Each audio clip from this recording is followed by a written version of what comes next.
Dans cette vidéo, nous allons voir comment factoriser une fonction du second degré à l'aide d'un facteur commun ou des identités remarquables. On aura pour objectif de factoriser les fonctions suivantes. Donc, premièrement, à quoi sert de factoriser une expression? Donc, je t'ai mis à l'écran euh, une expression qui n'est pas factorisée et une expression qui est factorisée. Ce qu'on va regarder ici, c'est quand est-ce que ces expressions s'annulent. À gauche, on va chercher quand est-ce que 2x carré moins 4 est égal à 0.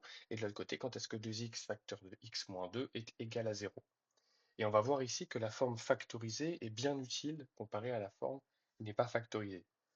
Donc pour l'expression qui n'est pas factorisée, une fonction polynôme du second degré, la seule méthode que tu as appris cette année, c'est de partir sur la méthode du discriminant, de calculer le discriminant, de regarder son signe, puis d'utiliser les formules éventuellement, ce qui prend un certain temps. De l'autre côté, naturellement, comme tu as une forme factorisée, tu as un produit qui est égal à 0. On peut utiliser ici la règle du produit nul. Un produit est nul si et seulement si l'un de ces deux facteurs est égal à 0. Voilà, bon, de l'autre côté, on est toujours embourbé un petit peu dans nos formules, hein. On s'y retrouve, mais c'est un peu long. Et du côté de notre forme factorisée, ici, on résout directement. 2x égale 0, ça me donne x égale 0, et x moins 2 égale 0, ça me donne x égale 2. Ok, donc on a une certaine rapidité pour résoudre des équations lorsqu'on a une forme factorisée. Ici, surtout une équation nulle. Tu as la règle du produit nul qui facilite grandement l'opération. Donc maintenant, revenons à nos trois fonctions.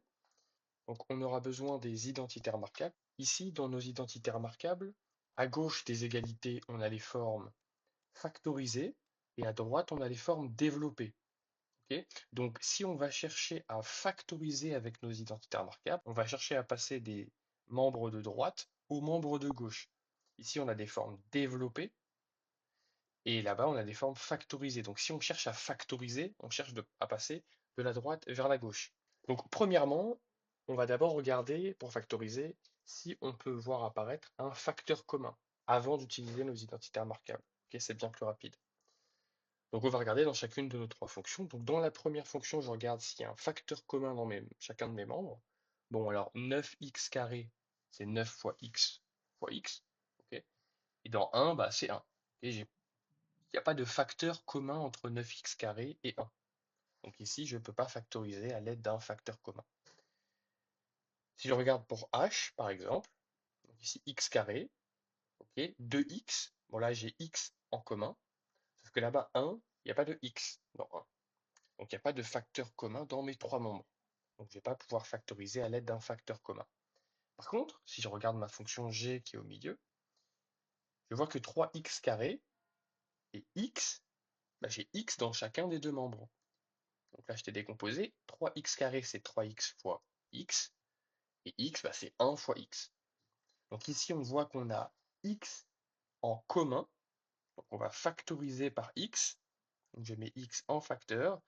Et il me reste 3x dans le premier membre et 1 dans le second. Ok? Maintenant, on pourrait se demander, est-ce que je peux factoriser à nouveau? 3x et 1, est-ce qu'ils ont un facteur commun? Non. Ok, donc on ne peut pas aller plus loin que cette factorisation. Donc maintenant, on passe à l'étape des identités remarquables. Donc on regarde dans l'expression de f, ça me fait penser à quelle identité remarquable? Est-ce que ça me fait penser à un a carré plus 2ab plus b au carré? Non, j'ai un moins ici. D'accord, bon, est-ce que ça me fait penser à un a carré moins 2ab plus b carré? Ah non, il me manque, si c'était sous cette forme, il me manquerait un troisième terme. Un certain plus b carré, il y a trois termes dans cette expression. J'en ai que deux ici. Naturellement, ça me fait penser à la dernière identité remarquable. A au carré moins b au carré. Quelque chose au carré moins quelque chose d'autre au carré.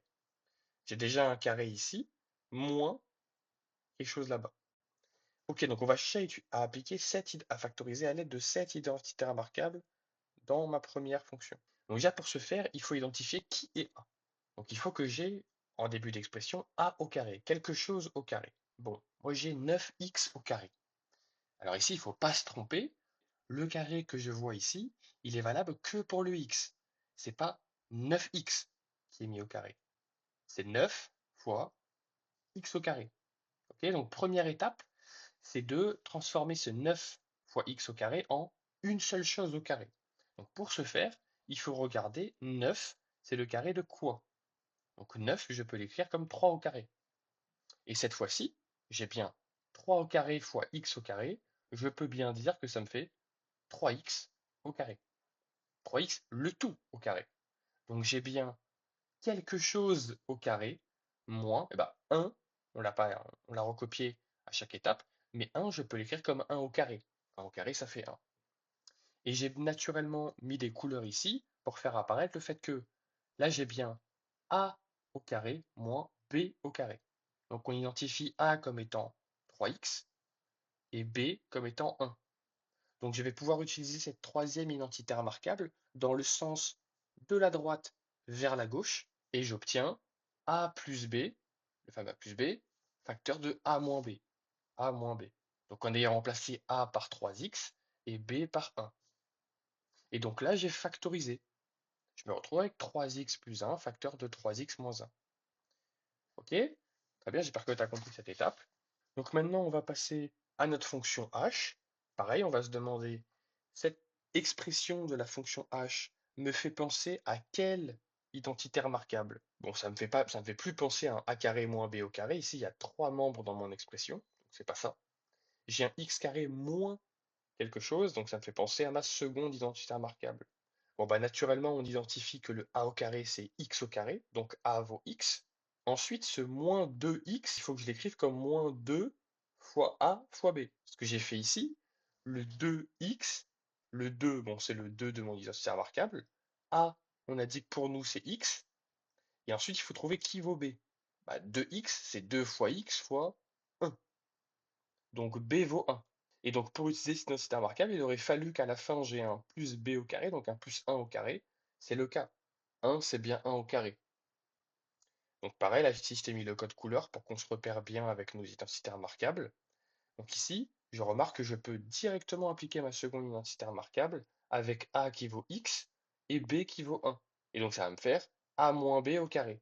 Donc x moins 1 au carré. Et ici j'ai factorisé. On est bon. Ok, donc maintenant à toi de jouer.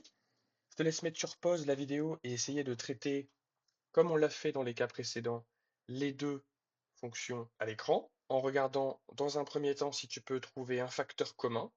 S'il n'y a pas de facteur commun dans les différents nombres, utiliser l'identité remarquable. Ok, donc on passe à la correction. J'ai refait apparaître les identités remarquables. Donc on y va. On regarde si on peut trouver un facteur commun dans nos expressions. Dans l'expression de f, j'ai x plus 2 au carré et 9. Il n'y a pas de facteur commun entre x plus 2 au carré et 9. Donc on ne va pas pouvoir factoriser à l'aide d'un facteur commun. C'est pas grave. Ensuite, dans g de x, 25x au carré. Ensuite ici j'ai 20x. Mais ensuite j'ai un 4. Il n'y a pas de facteur commun ici. Donc pareil, dans ce cas-là, on va aussi devoir utiliser une identité remarquable. Bien, donc on va commencer sur la fonction f. Et on va se demander, cette expression de f, là, ça me fait penser à quelle identité remarquable? Bon, ici, comme dans le cas précédent, ça me fait penser à la troisième identité remarquable. J'ai quelque chose au carré moins quelque chose d'autre.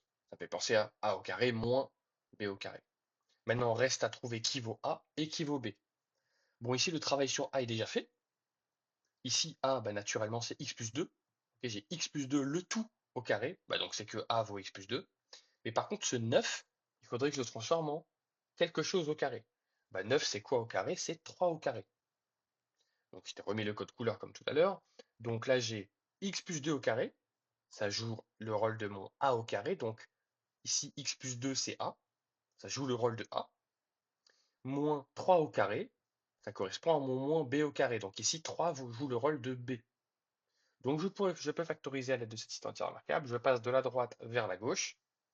Donc ça me donne a plus b facteur de a moins b. Donc ça me donne a plus b facteur de a moins b. Dans un premier temps, je te conseille de mettre les parenthèses, donc de mettre des gros crochets et de mettre tes parenthèses.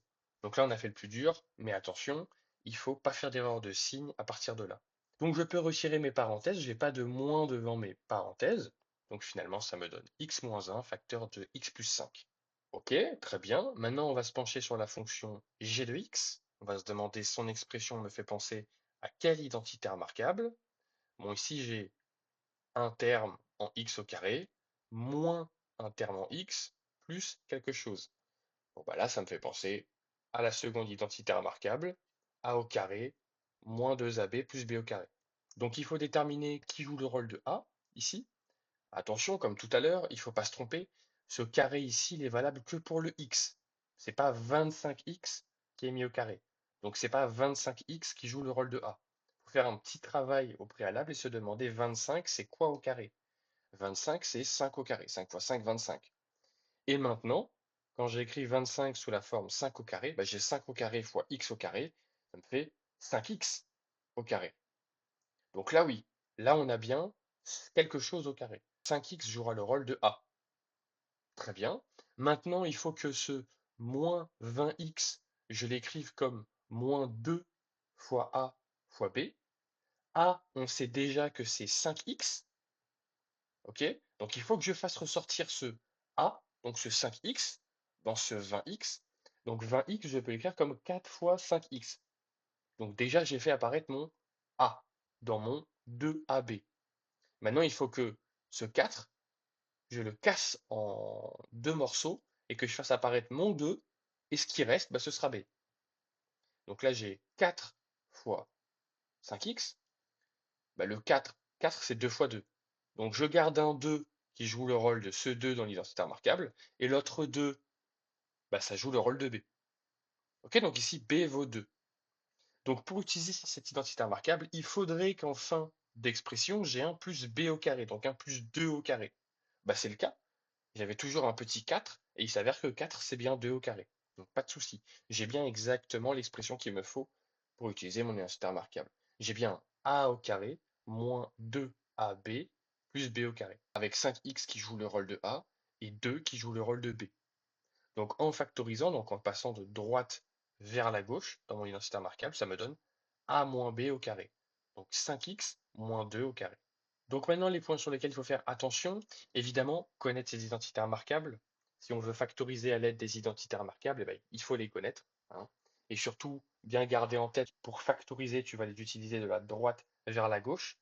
Donc toi, tu auras toujours une expression qui ressemble au membre de droite, et tu vas devoir identifier qui joue le rôle de A, qui joue le rôle de B, et ensuite utiliser l'expression de la droite vers la gauche. Ensuite, un point sur lequel il faut faire attention, c'est que la factorisation qu'on obtient avec cette méthode, ça, c'est pas forcément la forme factorisée comme ce qui a été défini dans ton cours. Je m'explique. La forme factorisée qui a été définie dans ton cours, la voici. A, facteur de x moins x1 fois x moins x2. OK? Or, si on reprend deux des exemples qu'on a fait dans cette vidéo, bah ici, on avait une fonction qu'on a factorisée en 3x plus 1 fois 3x moins 1. Et cette expression de f, ce n'est pas la forme factorisée qu'il y a dans ton cours. Dans ton cours, il faut que dans chacune des parenthèses, il y ait x moins enfin x avec quelque chose d'autre. Et nous, on a 3x. Et là-bas, on a aussi 3x. Ok, donc ce n'est pas la forme, on ne tombe pas exactement sur la forme factorisée. On pourrait obtenir à partir de cette factorisation, en une ligne, la forme factorisée. Il suffirait de factoriser dans cette parenthèse par 3 et dans celle-ci aussi par 3. On aurait 9 en facteur de, ici je factorise par 3, x plus 1 tiers, et là-bas x moins 1 tiers. Ok, donc on ne tombe pas exactement sur la forme factorisée. Là, ça, ce n'est pas la forme factorisée de la fonction. Par contre, dans un autre exemple qu'on a fait, si on regarde cette fonction, on a réussi à obtenir cette expression de notre fonction. Okay, et bien là, tu vois, là, ici devant cette parenthèse, c'est pas écrit, mais il y a un 1 qui joue le rôle de A. Ensuite, j'ai bien x avec quelque chose d'autre, donc x moins 1. Donc 1 joue le rôle de x1. Et là-bas, certes, j'ai pas x moins quelque chose, mais ce x plus 5, qu'on avait déjà utilisé dans une vidéo précédente, je peux l'écrire comme x moins moins 5. Et donc, j'ai bien x2 qui vaut moins 5. Mais donc finalement, cette écriture, c'est bien la forme factorisée de cette fonction du second degré. Donc ici, oui, ce qu'on obtient, c'est bien la forme factorisée. Donc attention là-dessus. Et donc pour conclure, on va revenir rapidement sur la méthode pour que ce soit bien clair. Donc premièrement, on regarde si on peut factoriser simplement à l'aide d'un facteur commun. Ici, ce n'était pas le cas pour l'expression de f ni pour l'expression de h, mais pour g, on a réussi à observer que x était un facteur commun et à factoriser par x. Donc ça, c'est très rapide, ces factorisations à l'aide de facteurs communs. Deuxième étape, donc si ce n'est pas le cas, On regarde si on peut factoriser à l'aide d'une identité remarquable. Donc pour ce faire, on se demande l'expression que j'ai devant moi, c'est le début de quelle identité remarquable? On l'identifie, petit point de vigilance sur l'identification. Donc ici, c'est pas parce que j'ai 9x au carré que 9x joue le rôle de A. Le carré ici n'est valable que pour le x. Donc, faire attention à ça, on a fait un autre exemple dans cette vidéo. Le 9, je le transforme en 3 au carré. Là, j'obtiens 3x, le tout au carré. Et donc là, oui, 3x joue le rôle de A. Ce petit point de vigilance à avoir en tête. Et de l'autre côté, bah pareil, il n'y a pas de facteur commun, donc on va utiliser une identité remarquable, laquelle, déjà c'est pas la troisième identité remarquable, parce qu'il n'y en a que deux, il y a un x carré moins quelque chose, ça me fait penser à la seconde identité remarquable. Bah donc directement x joue le rôle de A, et ensuite pour trouver la valeur de B, il faut décomposer le second membre en 2 fois x, enfin 2 fois A, fois quelque chose. Donc ici, 2 fois x fois quelque chose, et ce quelque chose, c'est 1, ici. 2x, c'est 2 fois x fois 1 du coup. Donc on identifie B et on regarde si le terme qu'on a à la fin c'est bien B au carré. Bah oui, 1 c'est bien 1 au carré. Et ensuite on factorise. Dans une prochaine vidéo, on verra comment obtenir la forme factorisée d'une fonction polynôme du second degré en connaissant une racine et en utilisant la relation qu'on a sur la somme et sur le produit des deux racines. Bon courage dans tes révisions et à bientôt.